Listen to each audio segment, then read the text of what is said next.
shooter talaga yan. Kaya kahit sa snooker, di sumasablay.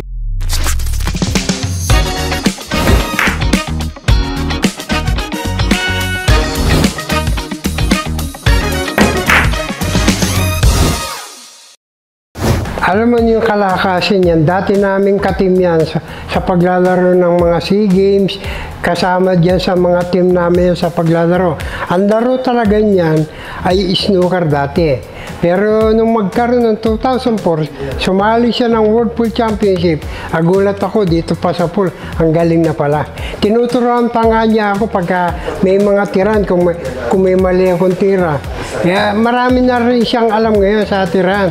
Na-improve din ang tiran hanggang nagdadayo na siya sa ibang lugar. Kailangan lahat ng mga kalaban mo, lalong-lalo na sa mga galing, kailangan prepare mo, kailangan laging malakas ka, o kailangan lagi ka nasa kondisyon para talunin sila. Siyempre, ang nakatulong sa akin yan, siyempre, sa paglalaro, pagko-concentrate, tsaka kondisyon, kailangan laging malakas ang mga katawan mo nga, ganyan, sa paglalaro, para kahit mahabaan ang laro, pwede ka pa. Ang paghihirap lang mga talk sa kanya dahil sobra di, kasi ang mga snooker player, magagaling sa shooter. Kailangan wag mo silang bibigyan ng mga tira talaga. Kailangan plisingin mo laging cover. Yan ang pinakapanalo mo. Pag nagpakita kay Marlon Manalo, mga bola, shooter talaga yan. Kaya kahit sa snooker, di sumasablay.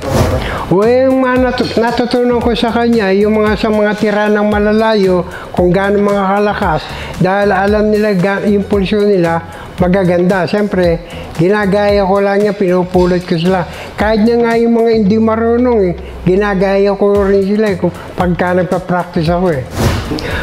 Sa lahat ng gusto magbilyar, ang mapapayo ko, lalo na sa mga beginner, kailangan talaga maglisahe kayo ng gusto, alamin lahat ang mga tira, panoorin nyo ang mga tira ng mga magagaling, at pag nag-practice kayo, gagayahin nyo na lang.